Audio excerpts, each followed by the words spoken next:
Welcome to From Eastlands Podcast, episode 2. And today I've got a very special guest I haven't seen for half my life, actually. He's a surfer.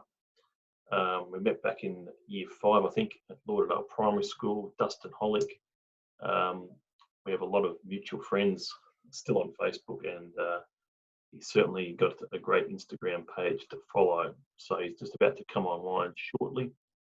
I'll just wait here for a few minutes.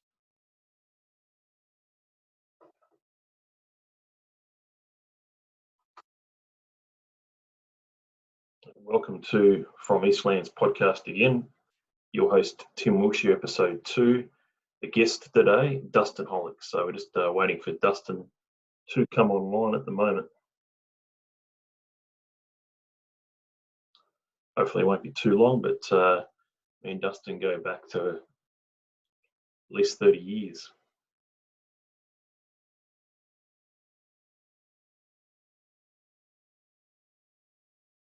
Probably 32 years, actually. 32 years. Quite a lot.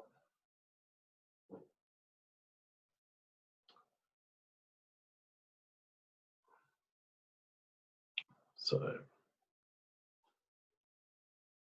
it's been very interesting. Hope everyone enjoyed Anzac Day. Anzac Day was obviously a bit different to most Anzac Days that we would have had in the past.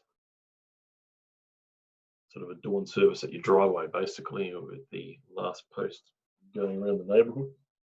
And it's certainly different with these COVID restrictions, but it looks like in Queensland there's going to be a few restrictions lifted going forward. You got to travel around a little bit more within 50 k's of your house. It's 26th of April 2020. It's a Sunday today. So here's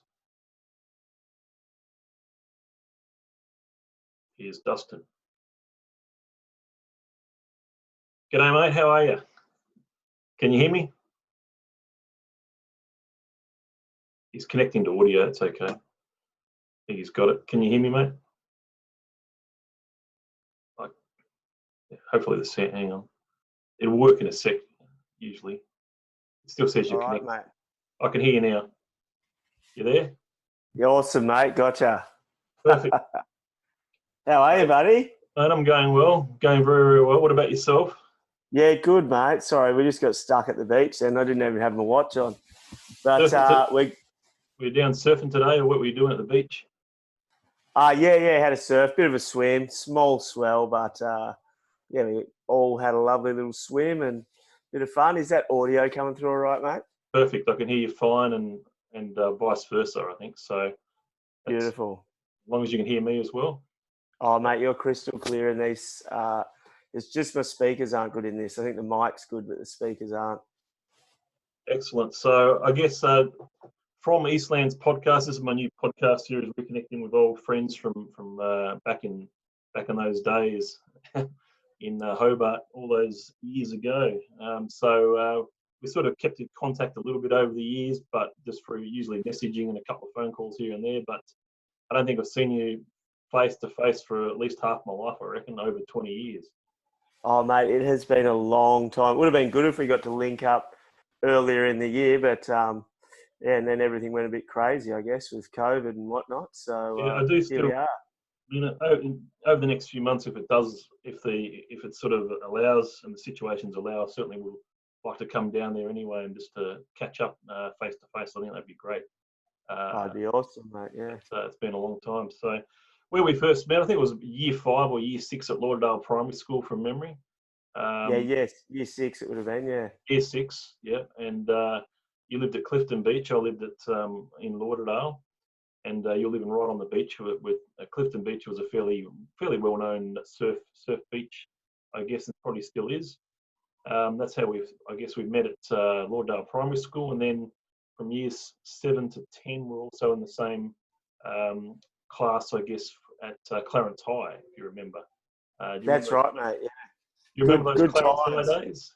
Oh, barely. But yeah, she was interesting times. It's definitely you mentioned Clifton Beach there, Tim. I think it has gone from being a very sleepy little backwater to being a highly desirable location now, from all reports. My dad still lives there, but my Is that the brothers guy have that been. looks like Greg Matthews? Yeah, yeah, that's that guy. How good a memory is that? Oh, mate, that's gold. Yeah, I've got old Greg Matthews. I bet he's got no hair now. Oh, mate. Advanced hair couldn't do anything for Greg Matthews these days, Tim. Yeah, so high school, those days were pretty crazy, but we were pretty friendly, I guess, especially, I guess, in the first few years of high school. Obviously in the same home class, Mr. Kelly's home class, if you remember. Yeah, And, that's right. Yeah. And we had, in our class, there was this other guy I've kept in touch with a bit over the years, Vaughan Barton Johnson. I don't know if you remember him. Yeah, I remember Vaughan. I see him every now and then on social media, and with similar things, we'll just, hey, Vaughan, how's it going? And yeah. So I haven't caught up with him in person, but on the internet I have. Yeah, and I think there was Jade Spearing. Remember Jade Spearing? Yep. It was Damien Cruz in there as well. He was certainly Damien Cruz was in our class groups in the same year. And, I remember Damien. Yeah, do you still keep in contact with Damien? I just see him on the internet, like everyone else. I really don't see anyone from Clarence on a daily basis, or even weekly or monthly. For that matter, Rachel Farmer was another one. Gina Wilson. Now known as Rachel Calvert, I think. Is that the one? Oh, yep. Rachel Calvert, yep. Yeah, so she was in our class. She's actually got the same birthday as me, same actual birthday and date and year and all that sort of stuff. Which is nice. quite great. And I've sort of kept in contact with her a bit in more recent years as well. We did go to I think it was 2013, there was a Clarence High School reunion. It was about 6.5, 7 years ago. And I was able to catch up with quite a few people going all the way back then. So Rachel was definitely there. And a few other people like Gina Wilson and Nicole Tyson, all those different types of people, if you remember. It's bringing back memories. It does bring back memories, man. So Clarence High, and then you went Clarence High. What sort of, obviously you love surfing. You always stand up surfing. I remember that, and I was not really a surfer myself. I was more of a bodyboarder back in those days. I was not really a stand up surfer, but you're always very good at it. You always competitively going into competitions, state competitions, probably Australian competitions. Where did sort of surfing take you, I guess, as it was obviously your enjoyment and your hobby as a youngster? What sort of competitions and that did you sort of get into? A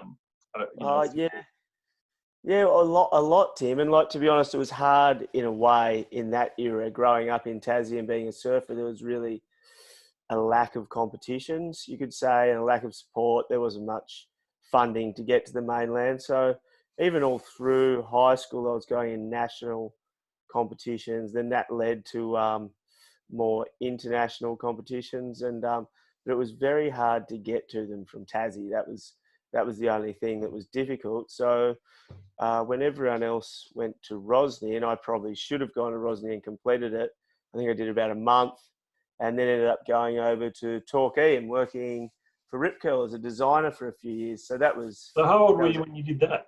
When you went to Torquay? Would have been 16, yeah. Very young, okay. Very young, yeah. Yeah, so it seems weird. I've got a 12-year-old going on 13-year-old son now, and I can't imagine him leaving home in 3 years' time, to be honest. That's pretty crazy. That's pretty cool. But do you enjoy that? Can you remember that? You obviously got a lot out of that back in the day. It was fantastic, Tim. It was an amazing time to be a board short designer for Rip Curl when you are 16 years old is anyone's dream, I think all I had to do was draw patterns on shorts and designs for T-shirts every day and travel around and see if people like them in nice, warm climates. It was a great time, yeah. And obviously, how long did you sort of stay up there or work up there from when you were 16? 3 years. I was up there for 3 years, so saw the design apprenticeship right through. And then, look, to be honest, I went up competing more up the northern New South Wales coast, started chasing it around Australia. And between that and the job, I would run out of money. So I decided to come back and live at home where I could We're still work. Clifton, yep. Yeah, still at Clifton, good base. But to do the junior series, which was the competitive tour I was doing then, cost around 35 to 40 grand. So basically, you had to save that money. You'd work hard, save that money, go and do that tour. And it's a lot of money back then, yeah. So, so it was good. And then I broke my leg and stopped doing that. How'd you break your leg? Surfing up your way at South Straddy, South Stradbroke Island. Okay. And it was a bloody long paddle back across the seaway, I can tell you. Oh my God! Wow.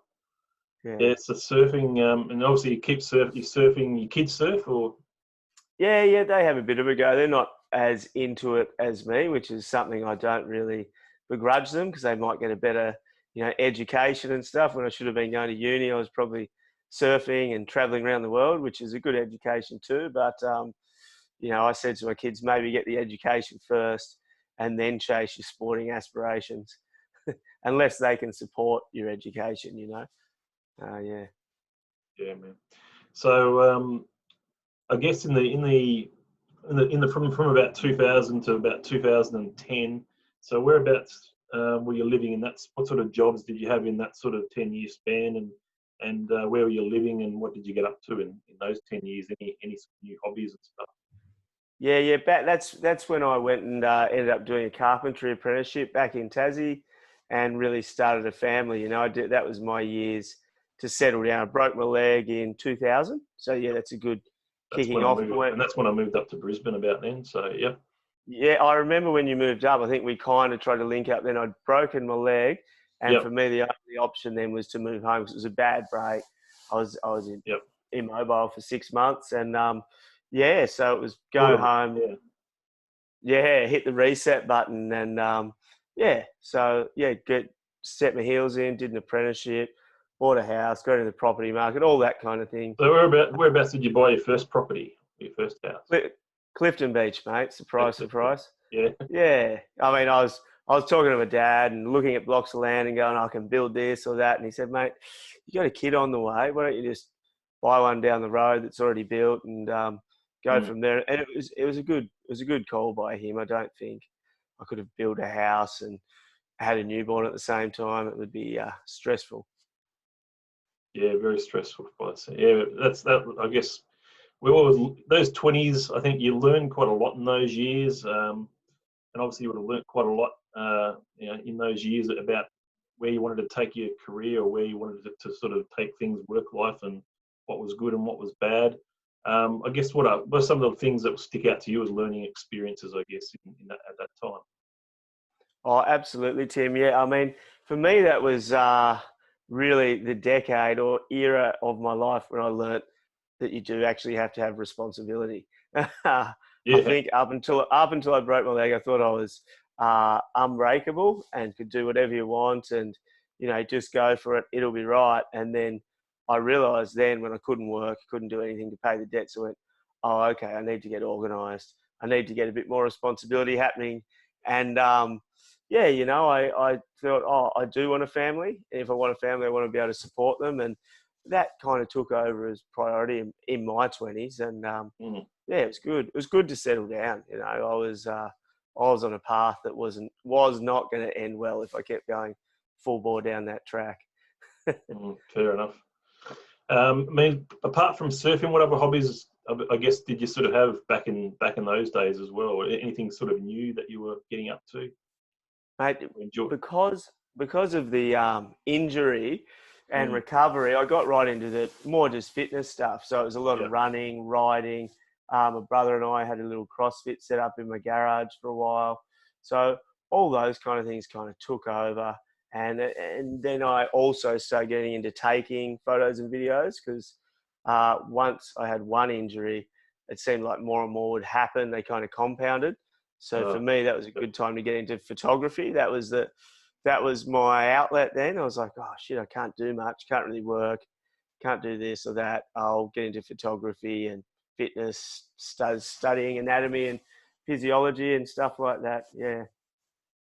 Yeah, so that was that kept me on track. Hey Tim, can I just backtrack for a minute, Yeah, mate? I feel like take it anywhere you want this conversation. I feel like we've missed a vital part of our home class, mate. Yeah, go for it. I was telling my kids about this yesterday, and we even banged on YouTube, and I Yeah. tried to type in top songs of 1990, 1991, 1992, etc., etc. I Yeah. don't know if you remember it or not. Remember we used to do Pretty good at Timmy's memory top of that 10. sort of stuff. Yeah. You remember Timmy's top 10? I remember, like, I used to love my music, even from about 89, 90, 90, 91, 92. Yeah, I used to, and then that's when Nirvana was sort of just coming into their own and all that. I remember the music back in those days, and the top tens. I remember, there's some weird stuff we used to do. Or some interesting things we used to do back in those days. But I remember we used to even put a list of our favourite songs together or something. I remember something. Oh, mate, that was classic. And I put it on for the boys. And you're exactly right. Straight up, Nirvana came on. And it was also the Guns N' Roses era. Yep. Guns N' Roses, Bon Jovi, the Angels. Yeah, Bon Jovi, I remember from grade 6 camp at Bridport. I don't know if you remember Phil Dewhurst.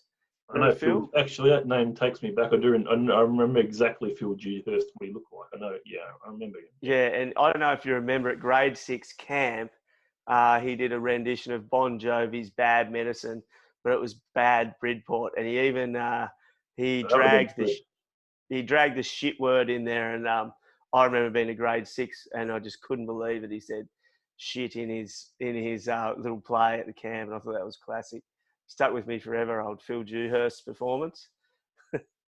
Yeah, Phil Dewhurst. Yeah, no, some good stuff, some good times back then. I mean, Clarence High was. I think that was a good grounding for all of us. I think a lot of people have kept in contact a bit over the years with people from those Clarence High days. So it's good that, and there's just so many things. I remember I did get into trouble once. I don't know if you remember this. But I've got to put these things out. I remember I was only year 7, year 8, or very, very young. But you notice what happens as far as bodies of the opposite sex. And I remember I used to put like a list of who are the girls that had the best features, the best legs, or the best busts. And I remember I got fucking nearly suspended for that. Oh, mate, it wouldn't surprise me. You were a ripper for doing a list of best things. Yeah, because the girls then obviously they stole it from you, and then they took it around to the teachers. And next thing you know, you fucking down in someone's office. Mate, it's quite hard, isn't it? Because it's all pretty innocent too, and then you feel pretty bad. I'm like, oh God, oh, that's classic, mate. That is classic.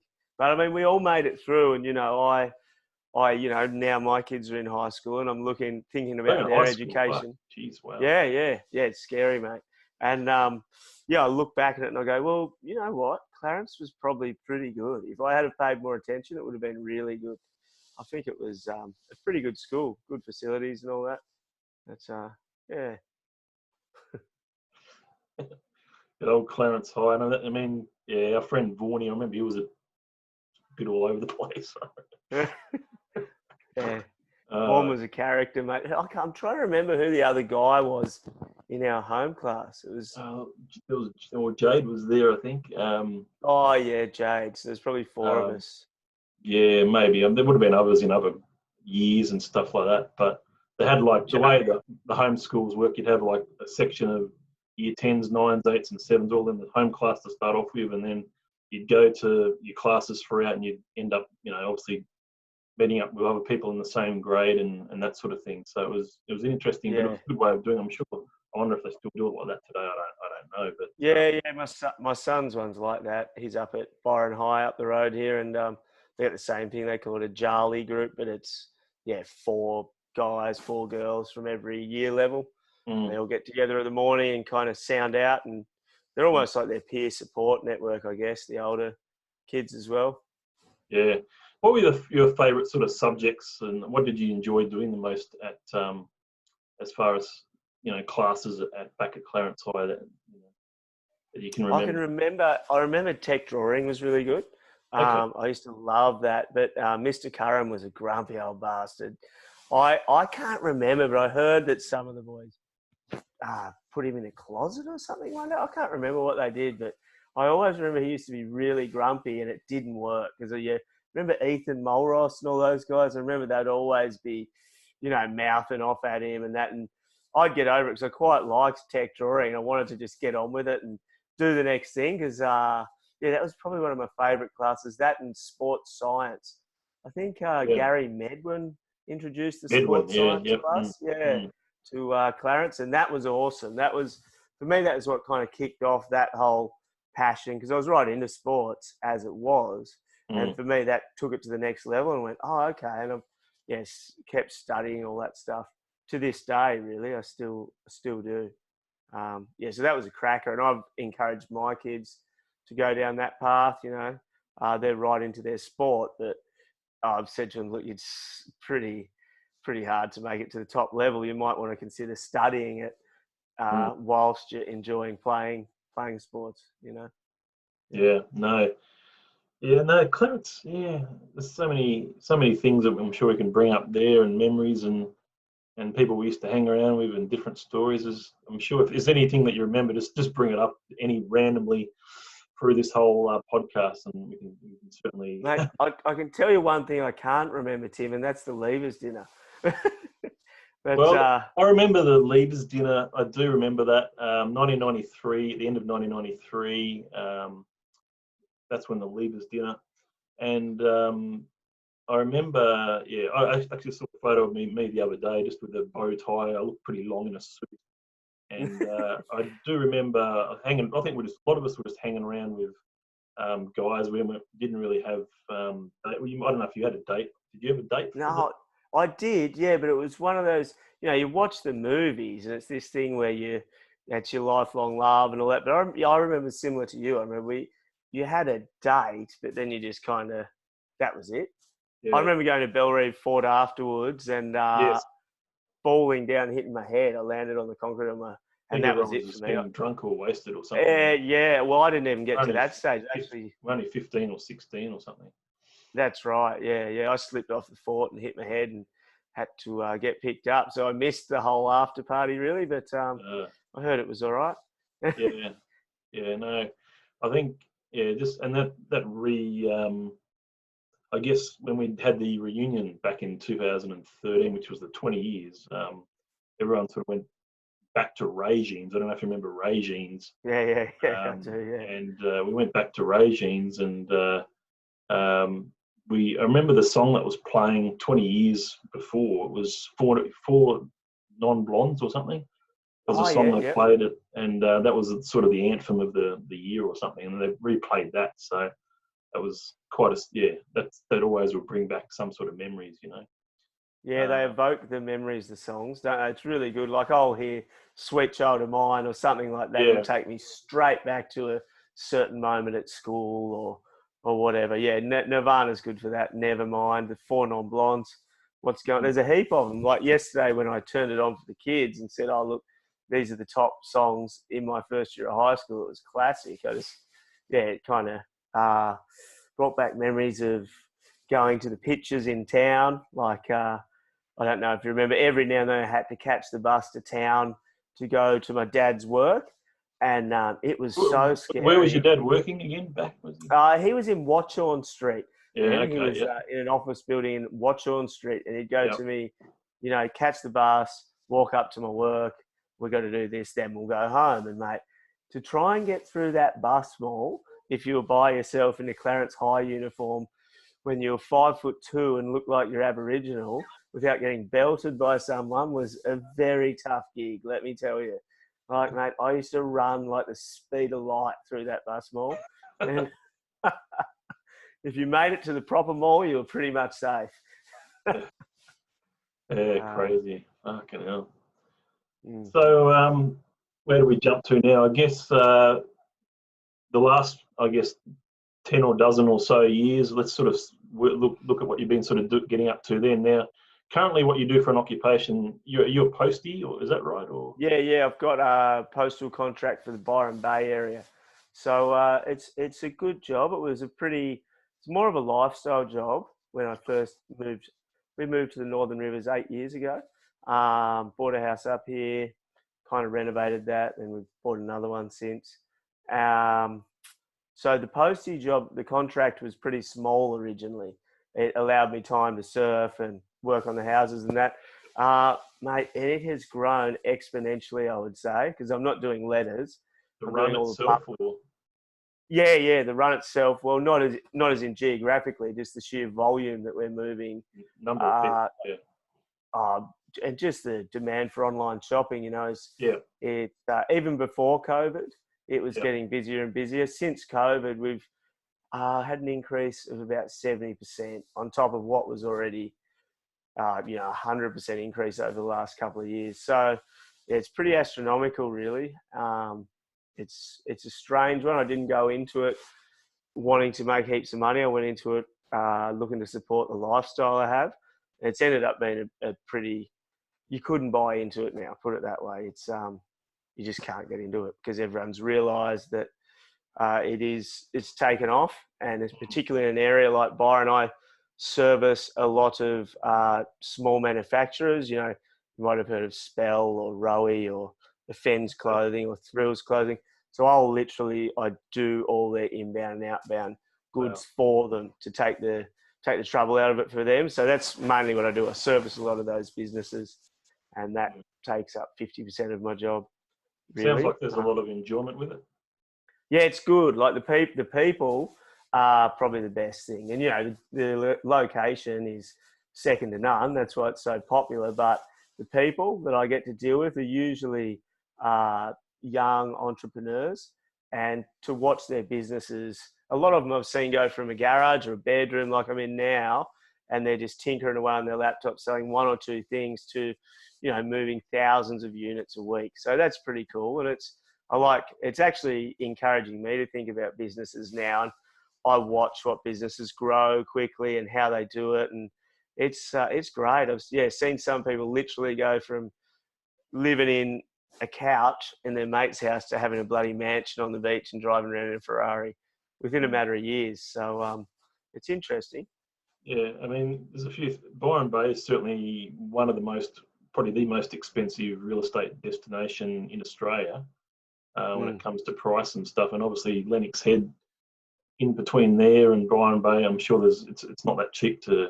You would probably know, but it's not that. Wouldn't be that cheap to get in now, would it? Not at all. Yeah, you'd be in Byron. You wouldn't get anything house-wise for under 1.5 million, I don't think. Yeah. And then your 3-bedroom, your shitty 3-bedroom unit, like a bad one, you're looking around at least $1 million, depending on the location. Yeah, it's pretty wild. Like, I don't know what will happen. I mean, you may have a better idea than me with. No idea, but I just noticed it's the most expensive, Oh, it is. It's crazy. And, it seems like they're continually going up. Like, I've had a look at a couple of houses in there over the last 8 years or whatever and gone, shit, that one's not bad for around $1 million, and you could do this and that. I can come back in a year's time, it'll be 2.2, and you're like, oh, well, I probably. And how does that how does it really compare to your area, I guess, with real estate? Our area was a lot lower. It was, half the price. That's starting to level out because I think what happened is there was so many people in the market for houses, let's say under 1.2. It seemed to be some kind of cutoff point there, which Lennox had. So everybody came down here and bought them that was thinking of moving to Byron and realised how nice this area is. And now they're all up above 1.2. So it's really, again, it's turning into now, if you want to move to this area and you don't already have that deposit or some major backing, then you have to jump into a unit, really. So, and that pushes them up as well. So, I mean, I don't know what's going to happen with COVID and what's going on, but everyone around here is actually worried that it's going to get even more popular because, as you probably know, we're one of the only shires in this whole region Queensland's closed off to us. Yamba, Evans Head, Iluka are all closed off to tourists, because they're one road in, one road out. Yeah, so we're really one of the only ones that are open. So Yeah, just oddly enough, yeah, that I do have a client down at Aluka who does it, who does have a newsagent post office slash. They've got a mail run as well now, so Oh yeah, quite interesting. Yeah, so that's when I was going to see that I was going to go down and see them as well. So that was yep, that was the idea, but still want to do that at some stage. yeah. When it opens back up, we can go down together. Yeah, I'll go for a surf. You can see them. Great yeah, little pub there, Sedge's Reef. We'll go have a yeah. No, chamomile and a beer. I've eaten at that asbestos pub. It's great. Yeah, yeah, it's the best Good meals. asbestos pub going around. Really good meals, man. Really good meals. What I wanted to talk about a bit today as well, I didn't want to forget about it in the podcast, is I want to know the idea behind the laps and how that all started, a bit about that, because obviously if you Google yourself and what you've shared on the Instagram and Facebook in recent years, it's the laps series or movie sort of that you and another friend of yours got into. So tell us how that all started. I'd like to sort of ask some questions as we go along, because I just found it really interesting and it was quite different. Yeah, mate. So as we mentioned in the 20s earlier, when I broke my leg, that's when I picked up a camera, and for me it was a great fun thing. I taught myself how to edit, and so I'd start filming all my mates in Tassie surfing and that. We ended up putting I did 3 by myself movies out, and a couple more with mates. And back in the day, that was when you were doing DVDs. It was a great little earner. Not only was it fun, but you'd put these things out just before Christmas. Everyone would buy them. It was a great little, it was a good little earner and great fun. And that's pre-kids, right? So to create these movies, we were generally traveling all around Tassie and meeting up with all these awesome characters. And it's also pre-Instagram, full-on internet, cameras everywhere. So the beauty of it for us was we'd go, we're going to Bicheno. We're going to go surf at Bicheno today. We think it'll be good. We'd meet up with some crazy character up there and they go, you boys, that's all good, but you're in the wrong spot. You should go over to Marrowa.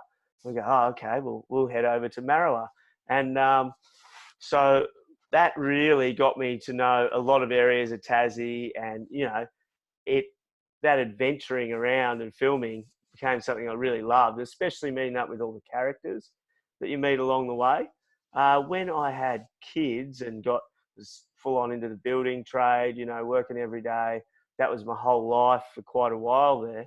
The whole time I was thinking, I'd just love to have a week off and bloody not take my family, not take my kids, and just take off with one of the boys and see what happens, essentially. But the thing was, as we got older, we'd bloody accumulated all these things. We all had flash cars and all the camping gear and this and that and bloody caravans, and you knew everyone, and it was $1 million process. We ended up spending more money than anything, eating lots of food, getting drunk, and not much had happened when we would go once we got older, because you'd have your kids and you'd be in a cabin or your caravan or whatever. So we thought, all right, let's pare it all back.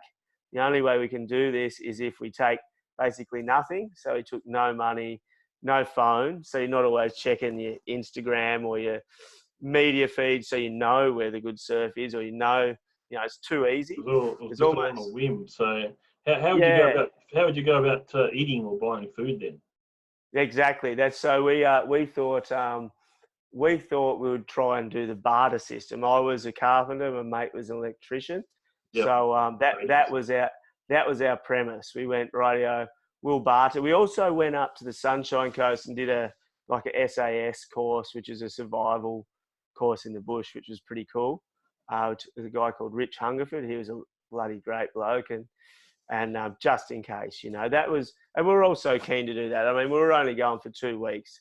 It was in Tassie. I know how to dive and fish and all that. So I thought, worst comes to worst, we can do that, because we had knives with us and stuff.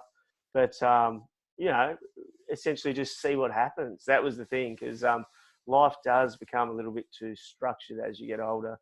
That was the whole premise of it. And saw a lot of mental health issues with friends that I was working with that seemingly had it all. They had the big house, the nice car, the wife and all this, but I could just see that their lives were so structured. There was no excitement, there was no challenge or anything like that anymore. And to get yourself back to that point where life's challenging is quite hard. You can't just walk down the street and go, oh, I'm going to fight someone or something like that. That's just not cool. You've got to do it as you're older and more responsible in a way that is it's okay within the societal norms, but it's also going to get you out of your comfort zone. Yeah. So pretty cool. So the lapse, I mean, that you only sort of filmed that how long ago? A couple of years ago, or less than that? Yeah, 3 years ago, maybe. 3 years ago, I reckon. So I have watched 3 it. years in November. Yeah, I just found it quite. It's certainly entertaining. Like you're on these bikes and stuff, and you've got backpacks, and you're riding through schools, and everyone's waving you off, and it just seemed pretty crazy. And then you hear this voiceover voice, and you seem to have heard that voice before, and then you find out that it's Martin Sachs. Yeah, Marty. Yeah. So how did Martin Sachs get involved in this? His voiceover. Oh, mate, he's a bloody legend, Marty Sachs. I mean, he plays all those characters on TV, and he is like that in real life. He's just a nice, good old Aussie guy, just beautiful, down to earth, give you the shirt off his back kind of thing. And, really good. That's great. Yeah. Yeah. When he heard about it, and he kind of said, "Oh, man, I've heard what you guys are doing." I helped a mate start a shop in Byron, a Patagonia store, and Marty used to always come in, and we just got talking. I told him, he goes, "I'd love to help out. However, is he a local to Byron Bay, or is he?" Yeah. He lives there, mate. Oh, she's like the bloody Hollywood of Australia. You've got Thor and Matt Damon live there now, and okay. A lot of those crews. I don't even know half of them. People will go to me, "Oh, that's the guy that runs Dancing with the Stars or something." I don't watch it, so I don't know. But so Marty, and he said, "Oh, how can I help out?" And we said, "Oh, you could narrate it." And I wrote the narration, and we just went into a studio one day, and he pretty much just laid it straight down. And it's an iconic voice. And look, to be completely honest, I just went, "Oh, that's fucking weird. That doesn't sound quite right." And I played it to a heap of audiences, and they loved it. And so we left it in. They said, "Yeah, it's good. He's like your David Attenborough guy almost, and you guys are like the little guinea pigs that he's studying." Yeah. So, that was Marty. Good bloke. Yeah, but the whole idea, I mean, obviously you've sort of shared it around. You obviously had quite a few, nice bits of feedback about the movie. How long did it sort of take to make from start to finish as far as filming it? And I guess, what are your takeaways? Mate, the takeaways, well, hang on. So to set it up, the setting up's always the hard bit. To set it up, create that space in time where we could both go away. All that took a couple of years. Yep. The actual filming of it only took 2 weeks. Yep. And then we had about a 3-month editing process after that. And then, so that's the fun bit, really, filming and editing. That's the fun bit. The lead up, horrible. Filming and editing, great fun. And then the afterwards bit of trying to, get it out there and get it seen. That's some fun bits, but that's not really my cup of tea. We had Angie worked on that for us, so that was cool. So I didn't have to do as much of that. But takeaways would be, it's really, really hard to film that kind of genre. And, everything's reality TV now, but that one was realistic. Like, there was no off time, there was no downtime, but it was really hard to charge your cameras, and the logistics was really hard. Logistics was tricky. Yeah. So we'll do another one. It's not something I was going to ask if you're going to do something again. Yeah, we will, but it's like we're kind of looking at a really long-term thing. We're not going to do it every year because we both have jobs and kids and other commitments. But we'll do one, the timing will come right. We were nearly going to go to Japan this year, but then COVID and everything. Great. Yeah, Japan would be fun, yeah. But then with everything that's going on at the moment, we just put everything on the back burner and said, don't worry about it at all. Obviously not meant to happen. Maybe in a couple of years' time, everything's up in the air at the moment, isn't it? So. It really is, yeah. So how are you sort of finding this obviously business has sort of picked up for you with the whole delivery aspect of online deliveries and stuff like that. But how have your kids sort of and wife and all that? How they sort of coped with what's I guess been locked down a bit, Yeah, well, my wife's a nurse, so she's well, it's an interesting one in Australia. We're very lucky because we haven't had the mass of cases that other countries Correct, have had. yeah. But I mean, I got read the Riot Act months ago because we're in close contact with millions of parcels and people every day. So it's just like, look, Do you have to? Are you wearing gloves and stuff, or? It's just not worth it. We had a whole heap of different protocols that we tried with ourselves and all our staff, and in the end, it's just more good sanitary hygiene, and everyone's got alcohol sprayers in their vans, but the gloves just weren't working out. A few guys tried them, but they didn't work out. My wife got told, her shifts would get cut down as they prepared for the influx of cases in the hospitals, but it never happened, really, or it hasn't happened yet. So now she's almost gone back to work as normal. Kids are both homeschooling, which was more of a challenge for things like this. They had to learn. I mean, I got a 9-year-old. He had to learn how to do a Zoom meeting. He had to learn how to do Google Docs, Excel. So basically, you've got your normal curriculum, but you've got this computing course that you've got to master overnight if you want to keep up.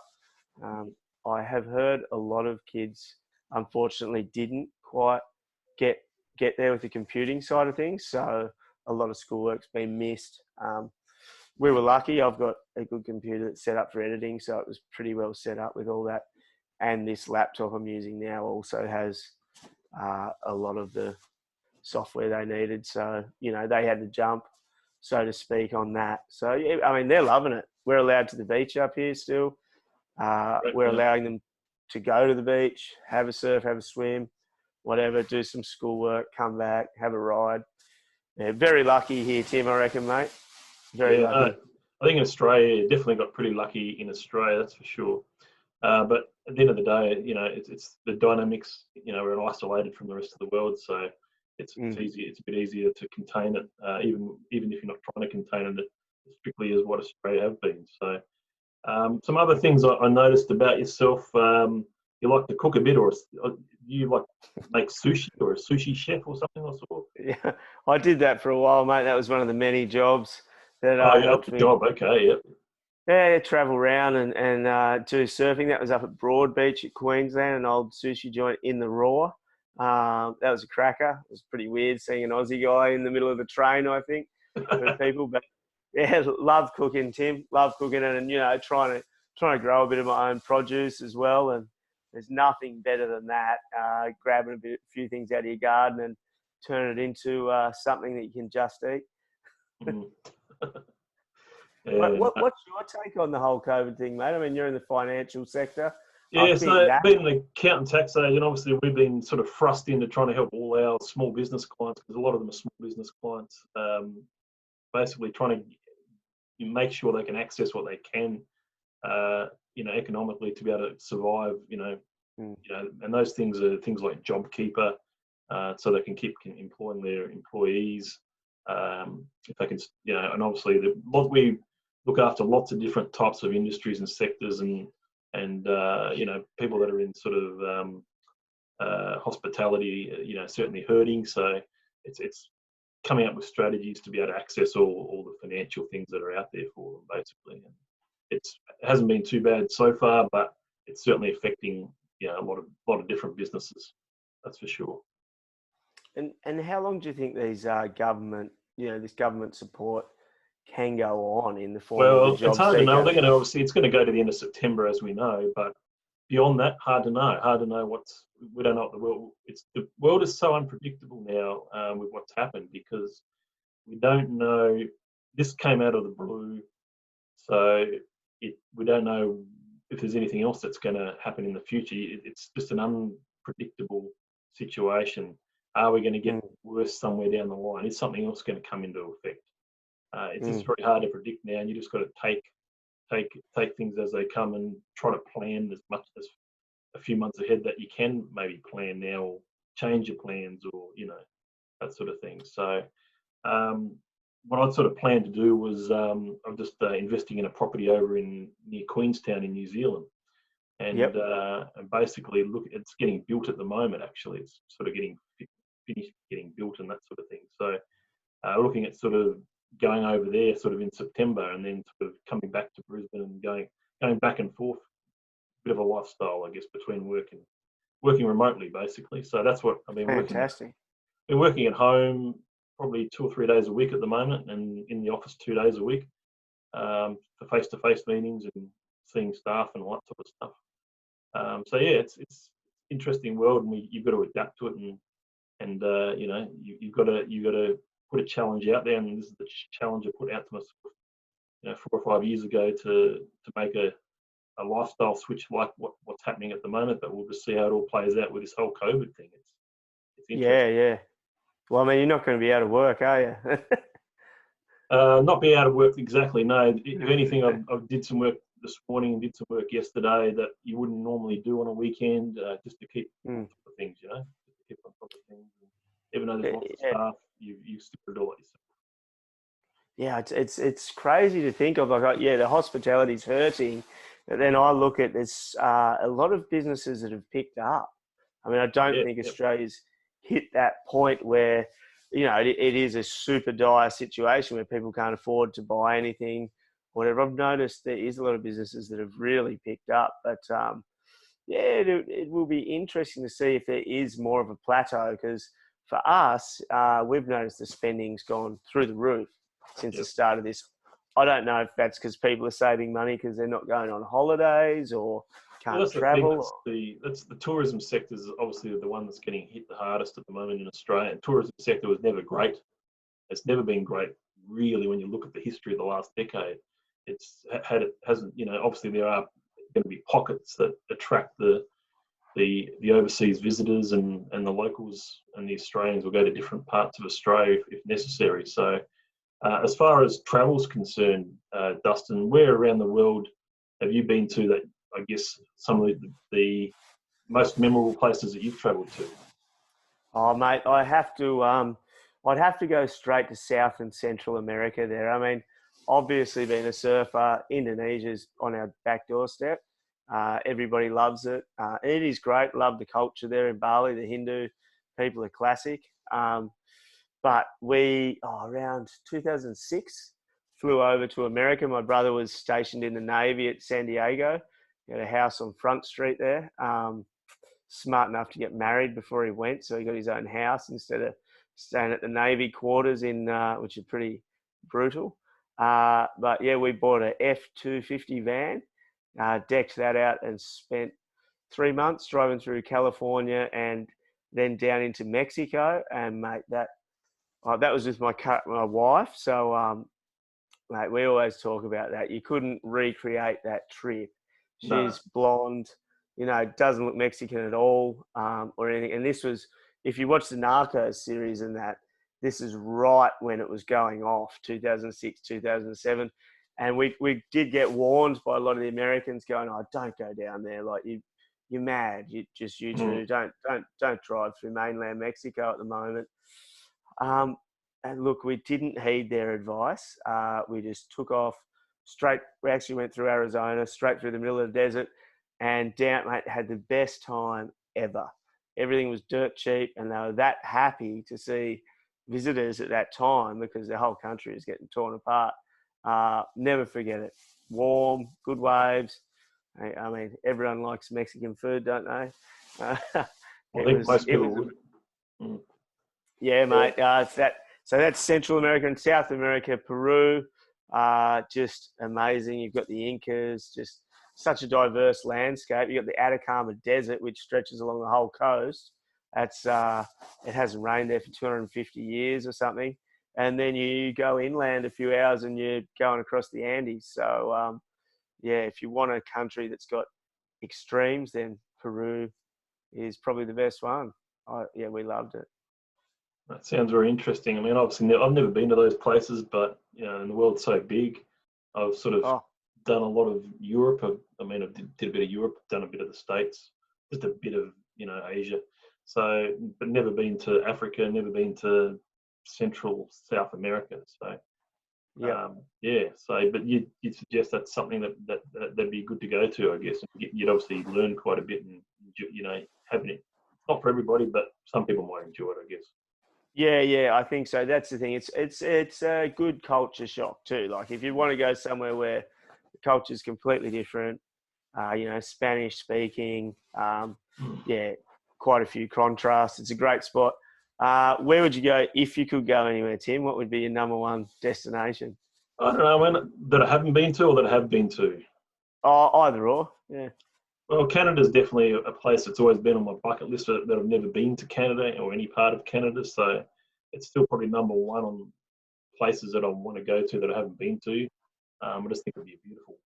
Some of those places in Canada, especially sort of Vancouver, Banff, and you hear a lot of those stories about about that. So that would certainly be Canada before.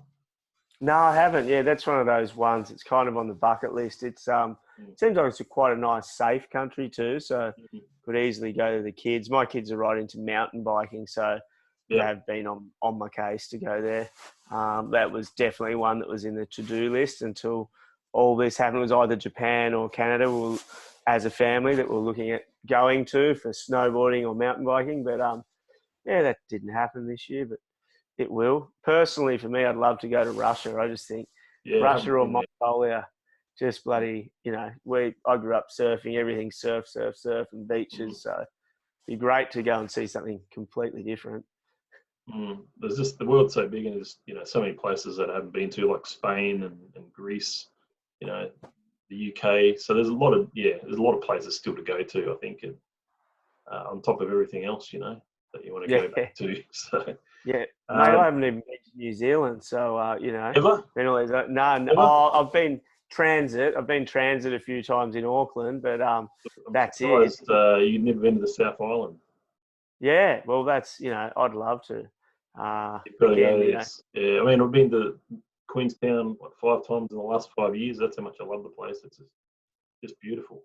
Beautiful place. Yeah. Just mountain. If you like mountains, you like snow, you like that. You like the fresh air. Then that's if South Island would be perfect for another lapse sort of TV series. You'd go. Yeah. Got a place called Invercargill, which reminds me of Inceston or Launceston back in the 70s or 80s. It's stuck in time. That's not a glowing endorsement. It's just so it just spins your mind though that places can be like that, Yeah. It's like you wouldn't King go Island. back there. Yeah. Exactly. So in 2020, what sort of music do you like listening to these days? Is there any sort of genre you still like listening to? Triple J? Mate, I still do listen to Triple J. To be honest, in the last few weeks, I've turned it off a bit. I find that the news is just getting so repetitive at the moment that all the news, yeah. I've just been listening to Spotify more and more. But I like Triple J, especially their Like a version. I always make sure I tune into that. So usually Thursday and Friday I do Dr. Carl and your Like a version. They're the two segments I don't like to miss on Triple J. But music genres, mate, I like it all. And I've got my kids' influences starting to come through. Like they love The Weeknd and stuff like that. So, I think everyone does at the moment. But so they will influence me a lot with that. And I go round to all the warehouses and we'll all often swap playlists. It was much like the thing we used to do where we'd come and compare notes on what were the best songs. I'll go to someone, oh, mate, have you got a playlist? Yep, check this one out. Here you go. Here's one of mine. So it's great the world musically at the moment, I think. There's so much out there. Have you, because it's not that far from your doorstep there, have you ever been to either Falls or Splendor in the Grass? Yep. Go up there and also do blues. I had a stall at blues for a few years there. Yeah, blues is good. Blues is probably a little bit more family friendly, I guess. That sounds like it'd be a good one to go to down there because I do have a friend just up the road who goes. Until this year, they've been going the last 5 years straight. So it must be. Yeah, blues is good. It's a cracker. You can just get around a little bit easier and stuff, but they had a good lineup. Like basically, you look at your year 1996 big day out lineup, and you take out the punk. and heavy metal bands, and that's this year's Blues Fest lineup. Yeah. Yeah. Yeah. So, I remember the year I did go to Splendor in the Grass. So it was like a mayhem in the mud, is what it should have been renamed. And took my gum boots and that was about 4 or 5 years ago. It was Oh yeah. Me and the wife went down there and just for a day, and it was pretty crazy, but it was fun. It was still fun. Yeah. Yeah, it's I remember that year. Yeah, I wasn't there that year, but I transported a few friends in and out. I had a bit much on, but I remember looking at them going, I think I'm glad I didn't go. They were very... Yeah, no, it's music. Yeah, I mean, I guess got more back into Triple J since I met my wife about 9 years ago. She sort of got me back into it. I mean, I used to listen to it a bit in the 90s, but you go for a period of your life where you probably don't listen to it, and now I've got back into it the last decade. So it's certainly, there's certainly a lot of bands that I like to listen to. I like the Australian sort of style of music, a lot of the Australian alternative music, the hip hop, even Hilltop Hoods, or those types as well. So definitely, music taste. Now, one of the other things, when I was looking at a bit of some profile stuff as you do on the internet, and it says that you're environmentally conflicted or something, or what's that's Does it say that? Where does it say that? I don't know. It says something like that, but I know, from what I gather is you obviously care for the environment. Yeah. You've got a good care for the environment, but there's something conflicting or something. I don't know. Well, I mean, you know how it is. We live in a capitalist world, right? Yeah. So that's the conflict. Like I'm always going, Yeah, I understand. We've got to leave something resource-wise so that future generations can have a really good crack at it, an easy life like what we do, especially in a country like Australia. It's a very, very, very easy life. And I guess the conflict is, where do you get the balance between getting the capitalism right and also leaving enough resources for future generations to enjoy? That would be where I'm coming from with that. And I mean, what I've discovered after years and years and years of thinking about it and, looking at activism and all that, it's really, you've just got to start at home. So, I've got the kids, got a veggie garden out the back, and I'm really proud of them. I don't water it anymore. They do all that now. So that's good. Stuff like that, and just leaving the car at home as much as you can, especially in my job. I don't want to hop in a car on my days off. So, and it also keeps you fit. I mean, you ride the bike down to the shops instead of driving, stuff like that. Just little things. Although I've heard oil is at $0 a barrel now, so it may be more than what we thought. Yeah, fair enough. And it is a small world. I mean, I think I told you through my messenger that Rennie had a neighbour recently move in just next door at the units there, and found out that she was Clarence High. She was talking to my wife just out the front, and she said, somehow it came up that she was from Clarence High, and so anyway, she said her name was Bronwyn Galpin, and so we looked her up and found a bit of a yearbook and took her name in there. Oh, yeah, I remember Bronwyn. Yeah, I remember Bronwyn. So, and then obviously, she said that she's pretty close, been fairly close friends with you over the years as well. Mate, we're great friends. We've been close. We probably weren't great friends at high school. I would have known of her, and we were in similar groups. But as adults, Yeah. We even lived in the same house up here in Byron Bay back in the 90s, and lived in the same place. Okay. Yeah, lived in the same place. I still deliver mail there today, and I know the girl that lives there, Ruby, and I say, did you have a party last night? Yeah, you can tell there's empty bottles everywhere. She said, oh yeah. I said, funny, I remember doing that back in the day. But we all worked at pubs and stuff in Byron back then. That was a wild time. Bronwyn will remember that house, I reckon. I think there was 2 guys and 9 girls lived in that one. It was 9 girls. Wow. Yes, it was good odds, Tim. It's very good odds. Good odds. Your wife wasn't one of those 9? Nah, she wasn't. But that was long before those days. We were all pretty young, man. That was. What year was that? It's going back probably maybe 97, I reckon. 97, 98, around that era. Yeah. Okay, wow, that's going back, isn't it? Yeah, we were young. Like I think I remember working as a glassy, and I may have only just turned 18. And they asked me to stand on the door one night, and I said, "Oh, you've got to be kidding me, haven't you? Like, I'm 70 kilos wringing wet. I'm not standing on the door." And he said, "Look, mate, it's a Wednesday night. It's Byron Bay, and we're at the Mallow pub, which is called the Railway Bar." He goes, "There hasn't been a fight in the Railway Bar for 10 years." And I went, he goes, "Look, you just got to stand there and say hello to people. We've got no one to do it." I said, "Oh, yeah, no worries. Rightio." There's a fucking soccer tournament at Bangalow, right? Just up the road. It was the ladies' Australian soccer tournament. Anyway, so this one group of girls comes in at 20 girls, all fit-looking girls. They're all pretty pissed. And I thought, oh, well, that's our Wednesday night just got more interesting. There was only about 10 patrons in there before that. Next thing you know, there's another 20 girls walk in, and they looked a little bit angrier. I'm guessing they're the team that lost. So anyway, me not being an experienced doorman or anything, just, yeah, right, I'll enjoy yourselves. Mate, they went straight into there's a little bit around the corner of the bar where it's like an old train carriage, fucking all in brawl, 40 chicks. And all in brawl, man.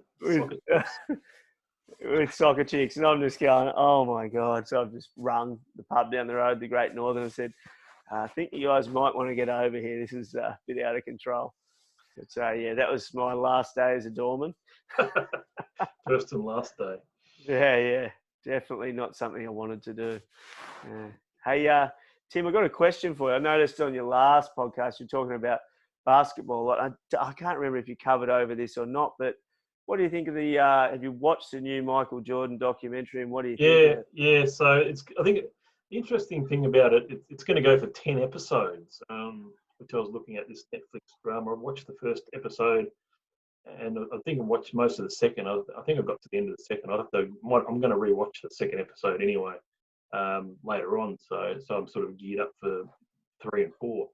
But yeah, no, it's quite interesting. It's people made a lot of things, a lot about this documentary.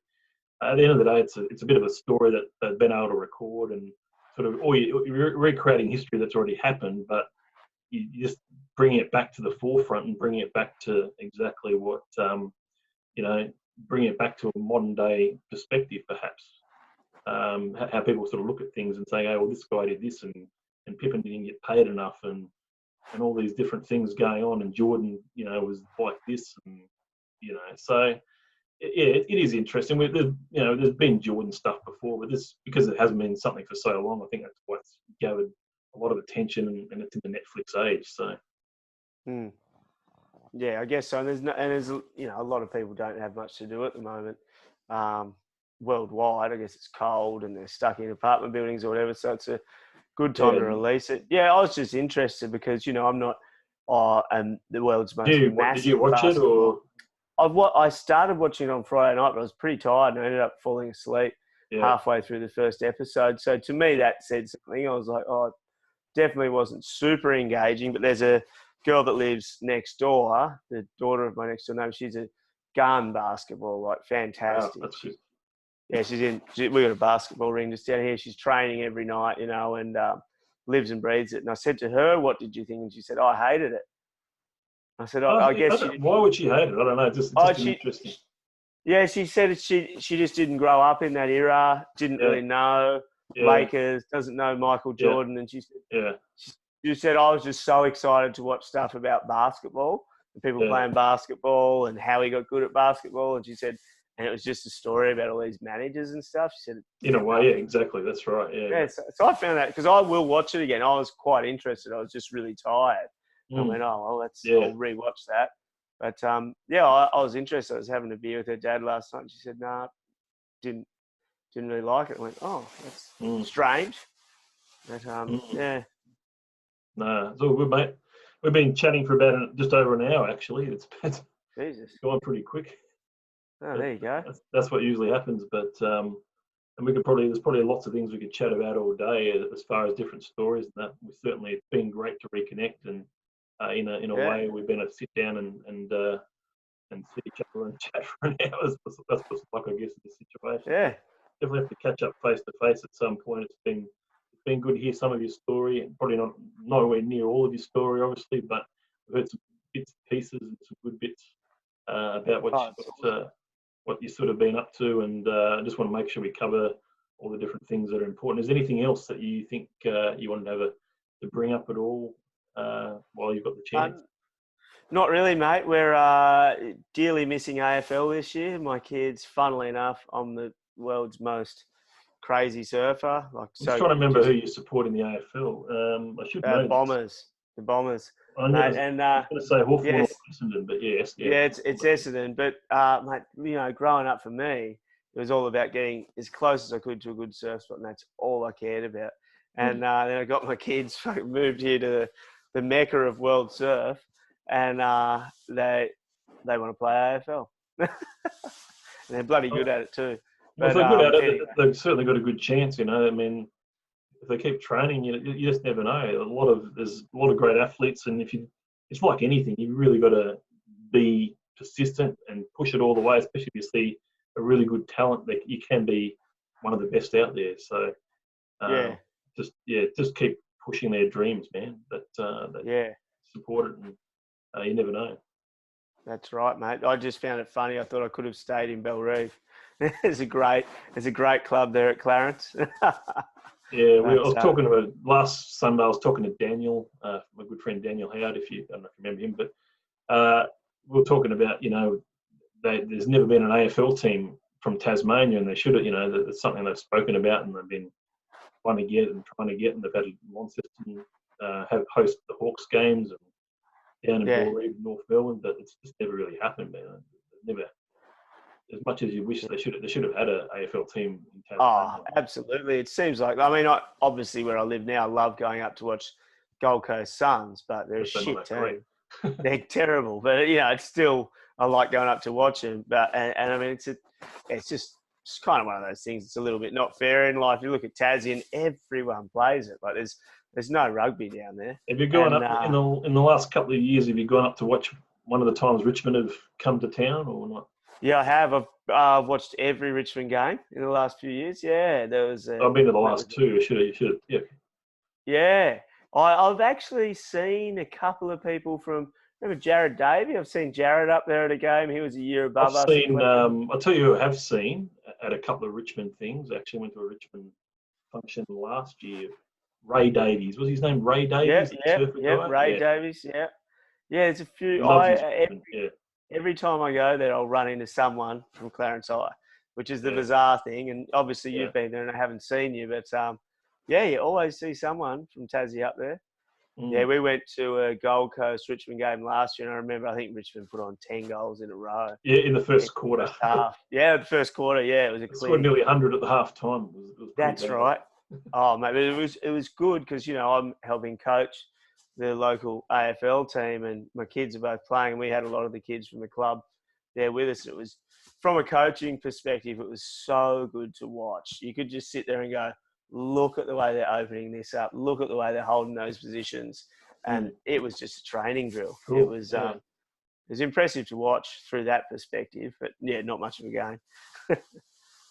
I whenever Richmond come to the Gold Coast or Brisbane, I'll definitely watch those sort of games. So, Richmond supporter, the family, my brother and my dad are all Richmond supporters. So, so great. Like, good few years, Tim. It's been a good few years. We've had a great few years of just one game. There's only been one game in the last 3 years that's been disappointing, and that was that Collingwood game. But apart from that, it's been a pretty much a trouncing of a lot of not a trouncing, but destroying, beating teams, beating them down, beating them at the end of the game. So they've done really, really well, Richmond. Oh, absolutely. Interesting to see when they restart, I guess, the AFL season, whether they can get it going again in sort of June or what. Yeah, well, it sounds like they're. I was talking to a guy yesterday. He came round. He's an insurance broker. Like their firm do all the big sports. They do NRL, AFL, A-League, and he was saying that they definitely want to. Like, they're not being as vocal about it as the NRL, but his take was that they will start up when the NRL start up. They're just not being as vocal about it because they don't have to be. And they're looking to push out at least 17 games. So each team plays each other and then go into finals is what his take on it was. Yeah, just punch out all the games. I can't remember how many games it was to get everyone to play each other once, but I was like, oh, that's cool. He goes, yeah, mate, you'll get your saturation of AFL in 4 months. Don't worry about that. But hopefully we all stay well here, Timmy, and we can resume transmission. Mate, it's been great to talk to you, man, but I've got to head. But we'll definitely keep in contact, man. And if you're coming up this way or vice versa, if I'm coming down that, just let me know. Mate, you got to open up the borders. We're not allowed north. I know, but we've got to probably wait till the end of May, I guess, until they open up the state border. Yeah. Well, my mum's in Brisbane, and she could do with a hand at the moment, but I can't go and visit her. But it's like Game of Thrones. You got the Great Wall there, so when they open that back, whereabouts in Brizzy is she? What's it called? Oh shit, you've got me now. It's just south. I can't remember. I'm having a mental blank. South side. Yeah, just on the south side. It's like quite close, like just over this side of the river. But Holland Park. Yeah, Holland Park. Yep. Yeah, glamorous spot. No, it's not too bad. Anyway, mate, nice to talk to you. It's been great, and I'll get this uploaded. Tim. It'll be on YouTube. I'll share it on Facebook. It'll be shared everywhere, and you can share it with whoever you want to share it to, and hopefully some old school friends will watch it and want to be the next spot of guests. So. Yeah, well, I really liked watching one with Daniel. It was classic. I listened to it while I was driving around at work. It's great. Love podcasts. Glad to be part of it, mate, and good to chat. No worries, man. See you, Dusty. See you, Tim.